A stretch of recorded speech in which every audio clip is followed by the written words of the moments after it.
Oke,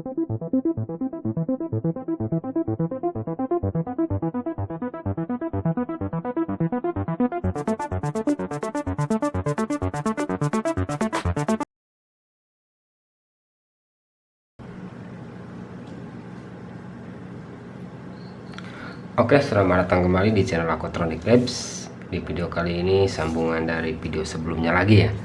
Ini masih tentang ya si Jetag Plus, yang mana ini mungkin pembahasan terakhir ya, meskipun masih ada satu aplikasi lagi ya, si Jetag SP ataupun ICF Pro Mode ya. Namun itu tidak saya bahas dikarenakan memang penggunaan dari box itu tidak ataupun tidak sama sekali digunakannya untuk perbaikan ponsel. Itu hanya SPI saja yang difungsikannya. Jadi ini mungkin pembahasan yang terakhir mengenai fungsi dan fitur yang dimiliki ya si Jetag Plus ini ya. Saya buka aja langsung untuk toolnya. Di sini saya membahas J3X ya, si Jetag IMMC File Manager versi 1.21, updatean 09/01/2022 ya. Ini udah lama, tahun kemarin. Saya buka toolnya dan ini sudah terbuka toolnya ya. Dan pembahasan kali ini saya mulai bahas dari mana ya, ini dari sebelah kiri ini, sebelah kanan ini ya, sebelah kanan ini kosong, hanya ada keterangan lognya saja. Jadi kita mulai bahas di bagian sebelah kiri saja, mulai dari main. Untuk tab main ini ada beberapa pilihan. Untuk generation ini tidak dipilih ya, ini tidak dipilih dikarenakan memang ini kegunaannya tidak sama sekali saya gunakan. Tapi ini ada beberapa banyak pilihan. GPT untuk partisi Qualcomm, Samsung sama MediaTek ya. MTK kalau PMT ini MTK only, dan berikut yang lainnya ini masih banyak. Generation ini tidak saya gunakan. Untuk source ataupun sambungannya ini ada 5 ya, ada 5 pilihan. Ada port SD eMMC, yaitu menggunakan adapter ya, menggunakan adapter. Ada adapter UPI, bisa adapter NB Max ataupun IC Brand, ataupun ini adapter UFS, dan ini adapter 153. Kalau misalkan port UFS, oh ya, port UFS berarti yang ini gunanya ya. Tadi saya salah menyebutkan, mohon maaf. Untuk berikutnya ini full flash dump, ini menggunakan ataupun memverify aplikasi yang sebelumnya sudah di review ataupun sudah di backup ya, ataupun dari file lain ya, tidak hasil backupan dari sini, bisa full flash dump. Untuk disk drive Qualcomm 9006 ini untuk versi lawas, ini sudah tidak bisa berfungsi di unit-unit terbaru ya. Untuk Qualcomm 9008 IMMC UFS Auto, dia itu otomatis firehose ya, otomatis firehose. Jadi dia bisa mendeteksi internal storage yang digunakan oleh chipset Qualcomm tanpa harus memasukkan firehose yang dibutuhkannya. Ini auto modelnya.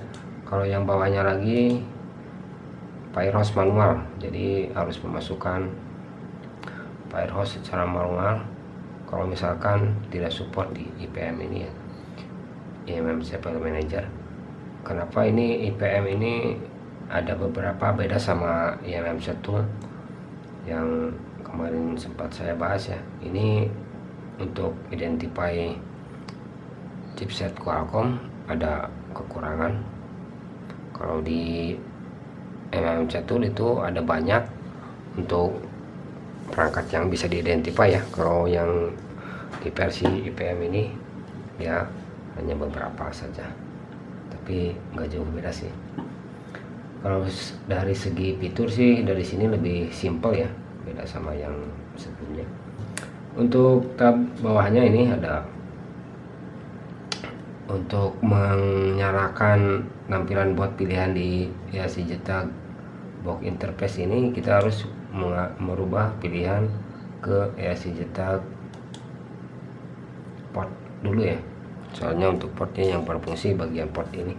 Nah di sini baru ada pilihan, di sini ada beberapa pilihan, ada ini pilihan e-socket. Nantinya adapter e-socket ini nanti harus bisa terhubung ya, nanti pakai konverter kayak gini. Kalau pilihannya e-socket ini, kalau misalkan pilihannya ISP high power, jadi pilihannya pakai ISP kayak gini ya.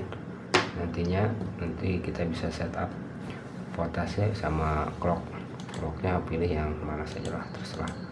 Kalau misalkan ISP penggunaannya hanya 1 bit, kalau yang 4 bit yang pakai yang 4 bit lagi untuk ISP nya yang ini. Nanti kalau yang ini tidak bisa connect, nanti bisa menggunakan converter untuk ISP UP juga ya, kayak begini. Dan untuk pilihan di EAC Jeta GSP ini ya tidak berlaku lagi, masih ada fiturnya, tapi untuk penggunanya sudah tidak bisa digunakan lagi. Untuk modelnya ini kayak begini. Kalau di port ini ya, kalau masuk ke port UFS, jadi penggunaannya dia menggunakan modul ataupun adapter ini ya, yang dua ini. Adapun pakai NBMX ini bisa, tapi harus pindah dulu chipset. Kalau yang misalkan pilihan ke EAC Jeta port UFS, di sini ada pilihan voltage-nya hanya low sama high saja, low sama high ya. Tapi yang sering saya gunakan yang low untuk mengamankan si IC yang dibaca nantinya ya. Untuk eMMC clock ini tidak timbul karena ini pilihannya untuk eMMC. Ini ada ISP mode, jadi ISP mode nanti yang berfungsi pin ISP yang ini ya, sama saja kayak box kayak aplikasi sebelumnya yang sudah saya bahas. Untuk mulai membaca nanti ini coba saya baca ya, ini ada IFS nya kah? Ada. Ini nanti ada IFS di dalamnya, nanti saya coba identify. Ini sudah saya masukkan ya, sudah saya masukkan connect ke EAC Jeta GFS. Nah ini sedang membaca, kita tunggu sampai dia bisa membaca keseluruhan data dari IC GFS yang ada di dalamnya.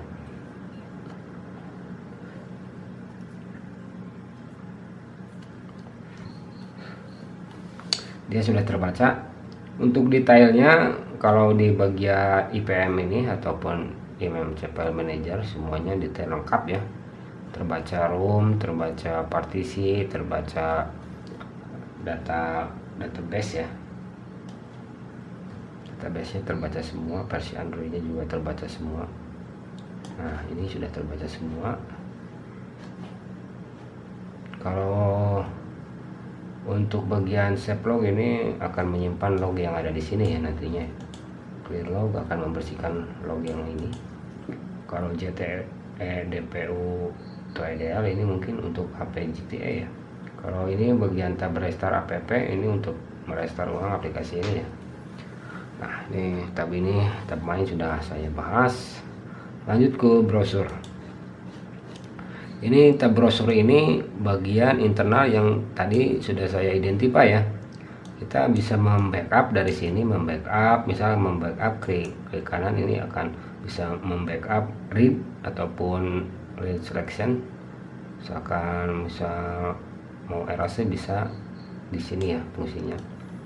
Untuk supernya ini terbagi beberapa pilihan, ini ada banyak pilihan, tinggal kita buka aja, nanti akan kebaca internal memorinya ataupun sistemnya terbaca semua ya kalau diklik 2 kali ini.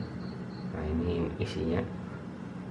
Keunggulannya kalau di FPM mode memang bisa kayak gini, membaca tiap partisi per partisi sesuai dengan apa yang kita inginkan ya. Kita mau misalkan menghapus item ataupun aplikasi yang tidak bisa dihapus di RAM ataupun memori aplikasi pembaca memori lainnya, bisa di sini. Dan ini fiturnya semua ada ya, mulai dari LUN 0, 1, 2 sampai LUN yang terakhir ini tidak ada, ini hanya 3 LUN nya. Dan lanjut ke bagian tool. Nah ini di sini banyak sekali pilihan. Ini fungsinya dan info untuk membaca internal sistem Android yang tertanam sebelumnya ya. Coba saya read info. Nah ini dia, kalau di read info ketampilannya kayak begini. Ini membaca sistem yang tertanam, yang sudah tertanam ataupun yang sudah tertulis di IC UFS. Untuk dekode gesture key ini tidak berfungsi, dekode Android pin ini tidak berfungsi karena kan ini Androidnya sudah tinggi ya. Kalau reset user lock ini fungsinya menghapus kunci layar. Kalau misalkan ini Androidnya masih di Android 9 ke bawah ya, kalau versi dasarnya ini bakal padat. Untuk reset Google PRP fungsinya menghapus akun Google. Ini full wipe data, menghapus keseluruhan data tapi tidak merusak sistem, ini amannya. Universal Factory Reset menghapus, memformat data pabrikan nantinya, ini ya fungsinya. Untuk MTK sama memformat pabrikan, tapi hanya berlaku untuk chipset MTK saja. Untuk Overwhelming Pipo Password Reset ini fungsinya untuk mereset pola ataupun layar kunci di brand yang tertera di sini ya. Untuk Samsung Wipe ini fungsinya untuk menghapus ataupun mereset data di brand Samsung. Nah, ini fungsinya yang di atas ini sudah saya sebutkan tadi ya. Nah untuk format Android FS Tool ini ada beberapa pilihan, namun tidak pernah saya fungsikan ini ya. Beberapa kali saya fungsikan ini tidak dapat dijalankan ya. Kalau yang bawah ini pernah, ini untuk membackup kontak sama SMS yang penting ya, tapi ini hanya berlaku di Android versi lama ya. Kalau Android tinggi ya nggak bisa, nggak bakal berfungsi ya. Mungkin pembahasan di tab tools ini selesai. Kita lanjut ke bagian IMMC tool. Nah kalau IMMC tool ini harus diganti dulu solusinya ke IMMC ya, biar programnya jalan dengan maksimal. Balik lagi ke main, kita close session, kita konekkan IMMC. Ini masih ada IMMC nya, kalau masih ini ada IMMC 221. Saya menggunakan adapter NBMax. Untuk IMMC tool saya konekkan kembali, salah.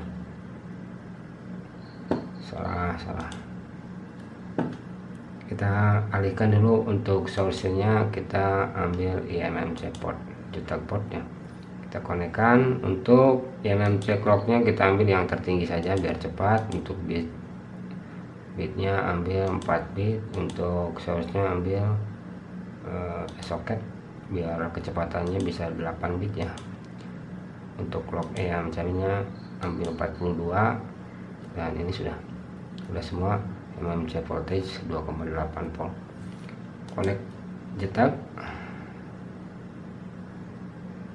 cetak ini pilot ya. Coba kita rubah. Memang nggak ada isinya, ada ya.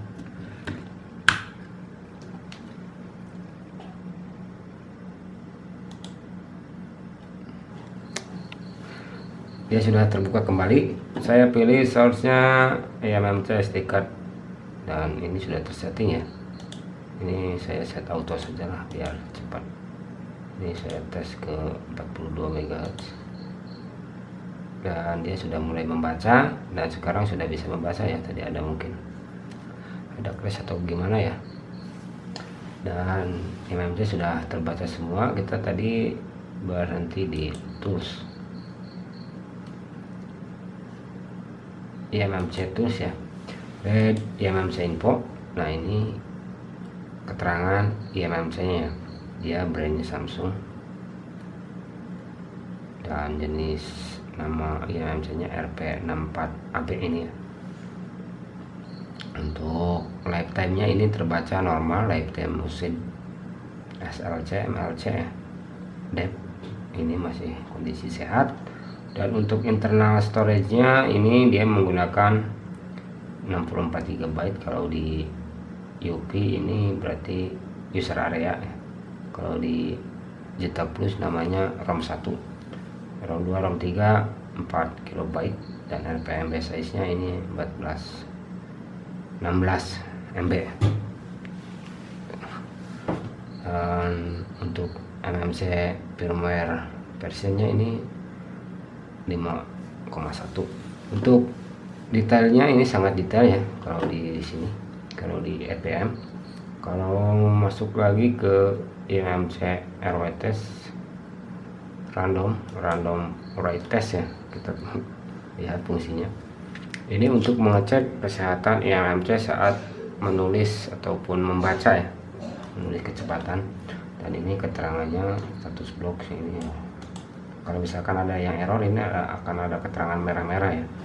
Ini normal. Dan ini Reachex EXT CSD ya.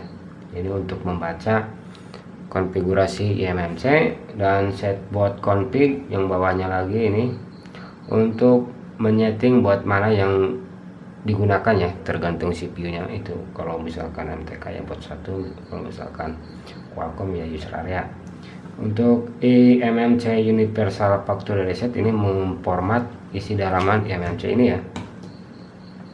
Ini untuk Mac Zero GP partition untuk memperbaiki partisi yang rusak ya.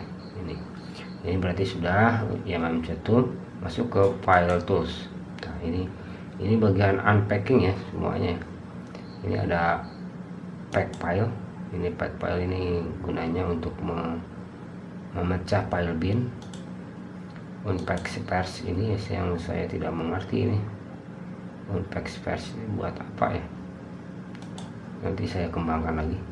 MTK preloader parser ini mengekstrak, mungkin mengekstrak kalau di bagian file flash-nya MTK ini mengekstrak scatter dari preloader ya, fungsinya kayak gitu. Kalau file tools ini cek dump for empathy, analyze firehose loader ini untuk menganalisa ataupun membuat firehose dari flashing file ya. Ini unpack MBO file itu buat file apa ya, saya tidak pernah menggunakan tool ini untuk tab ini ya. Ini Huawei Honor Tools, Huawei Honor Info Parser. Ini kondisi unit Huawei dalam kondisi passboot, nanti di read untuk dev infonya ya, mungkin kayak gitu. Lanjut lagi ke tab Qualcomm USB tool. Ini fungsinya di USB, nanti dia bisa menghapus seluruh ROM atau LUN ya. Kalau keseluruhannya ingin dihapus ya pilih yang atas. Kalau yang erase selected ROM ataupun LUN bisa eMMC ataupun UFS, ini menghapus sebagian. Jadi yang kita pilih yang bisa dihapus. Ini selesai bagian tools, selesai ya. Kalau masuk ke tab flash kita bahas kembali.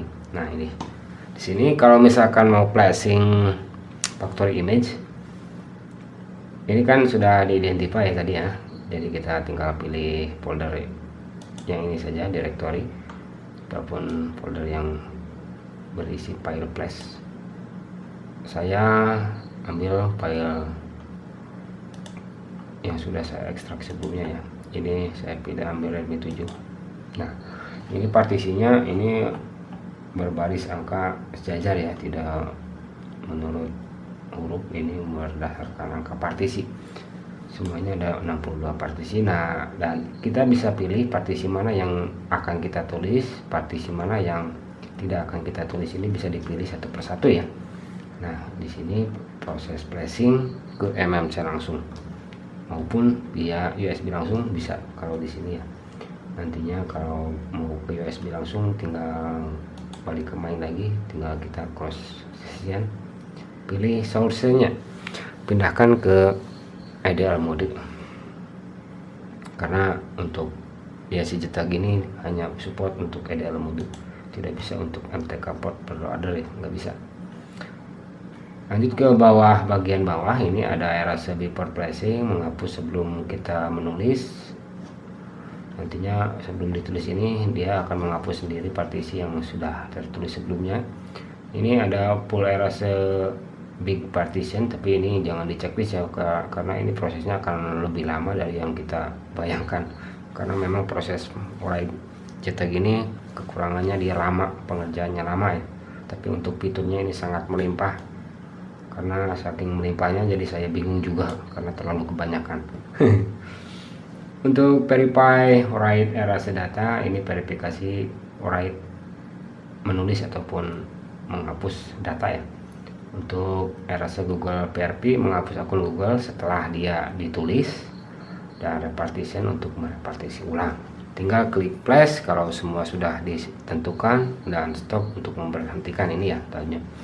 Semuanya ini sudah mengerti mungkin ya teman-teman ya. Lanjut ke bagian setting. Setting ini untuk menyeting tampilan awal ataupun folder directory yang mau kita tentukan, atau otomatis dia akan terarah ke folder itu setelah kita setting ini ya. Untuk temporary directory ini backup directory, dia akan membackup data yang setelah kita read ya. Untuk primary Qualcomm memory type ambil otomatis saja, karena kalau misalkan pilih eMMC memory ataupun UFS memory dia akan bingung sendiri nanti kitanya ya.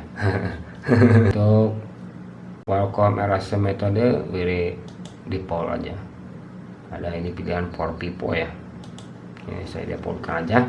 Dan di sini ada program option, skip exit files, request for closing, ini akan ada notifikasi kalau kita mau keluar ya. Kalau di checklist, kalau ini checklist cek write erase data, nanti kita akan ada notifikasi kalau mau menghapus data ataupun menulis data ya. Dan ini ada beberapa banyak pilihan dan tidak bisa saya sebutkan satu persatu karena ini banyak sekali. Jadi silakan yang mempunyai box ataupun yang memiliki box ataupun yang sedang mendalami box ini, silakan dicoba saja. Karena ini memang saya defaultkan, tidak saya rubah-rubah karena fungsinya nanti membingungkan sendiri kalau misalkan kita rubah semau kita tanpa mengetahui fungsinya ya. Jadi saya biarkan secara default saja. Lanjut, udah ya, udah semua ya. Main, browser, tool, play setting ya. Ya sudah, hanya segitu. Jadi IPM ini yang MC File Manager ini pembahasan terakhir di software SI Jetak Plus, yang memang masih ada satu lagi SPI Placer ataupun SPI untuk Eprom ya, tapi tidak saya bahas dikarenakan penggunanya sangat jarang, malahan tidak digunakan untuk perbaikan ponsel. Dia hanya memperbaiki IC yang berukuran kecil ya, seperti BIOS, Eprom, dan SPI Placer. Nah, mungkin video ini menutup pembahasan tentang SI Jetak Plus ya, dari mulai pembelian paket, set per set, pembahasan unit, pembahasan tentang fitur 1, fitur 2, fitur 3, dan seterusnya sampai yang terakhir ini PN. Jadi kesimpulannya SI Jetak Plus ini memiliki fitur unggulan Kenapa saya sebut begitu? Dikarenakan ya si Jetak melebihi dari box-box yang saya miliki ya untuk saat ini. Dia fiturnya melebihi dari semuanya, namun kekurangannya dia pada saat write langsung eMMC maupun via USB dia memiliki kekurangan yaitu lemot lama, sehingga menyebabkan saya jengkel sendiri karena menunggu waktu yang lumayan lama. Jadi kekurangannya hanya dari segi kecepatan saja yang kurang mumpuni ya. Mungkin nanti di updatean yang akan datang mungkin bisa ditingkatkan lagi. Tapi untuk fiturnya saya sangat bangga, sangat mengapresiasi ya, karena kan memang segi fiturnya ini banyak sekali. Tinggal kitanya aja yang sebagai pengguna yang harus bisa memaksimalkan fitur yang disediakan oleh tool ini ya. Ya mungkin begitu.